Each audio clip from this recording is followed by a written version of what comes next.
بسم اللہ الرحمن الرحیم رب اشرح لی صدری ویسر لی امری واحلل عقدۃ من لسانی یفقہوا قولی۔ پیج 62 پر غسل، وضو اور تیمم۔ غسل جنابت کا طریقہ۔ حضرت میمونہ رضی اللہ عنہا بیان کرتی ہیں کہ رسول اللہ صلی اللہ علیہ وسلم نے غسل کا ارادہ فرمایا تو سب سے پہلے دونوں ہاتھ دھوئے۔ یہ غسل جنابت یعنی ناپاک جب انسان ہو جائے تو اس کے بعد پاک ہونے کے لیے جو غسل کرنا ہے اس کا طریقہ۔ تو آپ صلی اللہ علیہ وسلم نے سب سے پہلے اپنے ہاتھ دھوئے۔ ہاتھ کیوں دھوئے؟ کیونکہ باقی کام سب ہاتھوں سے ہی کرتا ہے انسان، تو اگر صفائی کرنے والے ٹول صاف نہیں تو صفائی کہاں ہوگی۔ پھر شرمگاہ کو دھویا یعنی استنجا کیا۔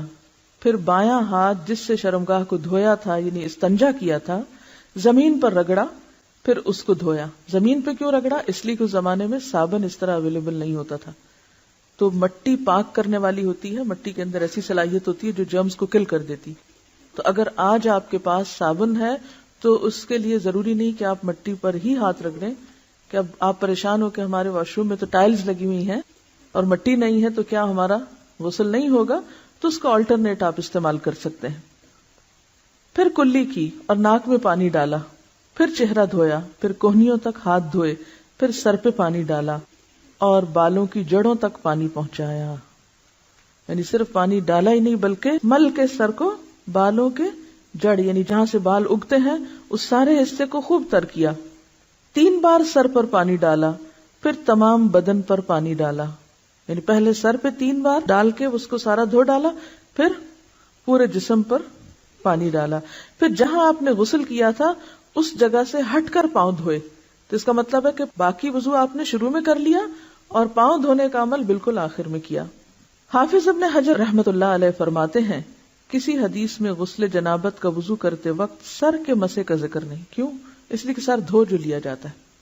حضرت عائشہ رضی اللہ عنہا اور حضرت عبداللہ بن عمر رسول اللہ صلی اللہ علیہ وسلم کے غسل جنابت میں وضو کا ذکر کرتے ہوئے فرماتے ہیں کہ آپ نے سر کا مسح نہیں کیا بلکہ اس پر پانی ڈالا۔ امام نسائی نے اس حدیث پر یہ باب باندھا ہے جنابت کے وضو میں سر کے مسح کو ترک کرنا۔ امام ابو داؤد فرماتے ہیں میں نے امام احمد سے سوال کیا کہ جنبی جب غسل سے قبل وضو کرے تو کیا سر کا مسح بھی کرے؟ جنبی یعنی جس کو حالت جنابت لاحق ہوئی ہے، ناپاک ہے، جب غسل سے قبل وضو کرے تو کیا سر کا بھی مسح کرے؟ آپ نے فرمایا وہ مسح کس لیے کرے جبکہ وہ اپنے سر پر پانی ڈالے گا۔ حضرت عائشہ رضی اللہ تعالی عنہا نے کہا میں اور رسول اللہ صلی اللہ علیہ وسلم ایک برتن سے نہاتے اور دونوں اس سے چلو بھر بھر کر لیتے تھے۔ یعنی آج کے دور میں تو آپ کے پاس مگ ہیں اور بہت سی سہولتیں ہیں، تو اس دور میں چلو سے پانی لے کر اپنے اوپر ڈال لیتے تھے۔ اس سے کیا پتہ چلتا ہے کہ اللہ نے انسان کو عقل دی ہے، انسان تدبیر کرے۔